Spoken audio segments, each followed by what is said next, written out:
When I first went to New Orleans to take a look at the tent city right there at Iberville and Canal, I was just astonished to see how many people were living in this condition, and a lot of it had to do with Katrina. Having worked in third world countries, I've seen what third world could be, because of poverty and people living in tents and people living in tin buildings. I would just never expected to see anything like this.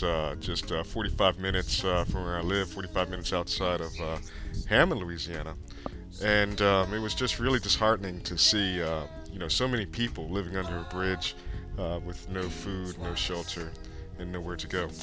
Nevertheless, there were many grassroots organizations and churches there that were there feeding the people, they were counseling with the people, and they were praying, which I felt was extraordinary. I think it's part of the human condition to want to reach out and help one another, and there was definitely a fine demonstration of many individuals and many groups that were doing this.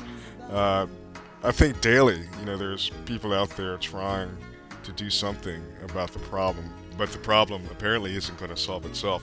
I think we're dependent on our voted leaders in office, as well as these government agencies, to really step in and find a solution or an alternative to this problem, something that would absolutely benefit everyone. There's an old adage that says if you give a man a fish, you feed him for a day, but if you teach a man how to fish, you feed him for a lifetime. And I saw this statement come together when I was out there. I asked a few individuals what was their most pertinent thing that they needed.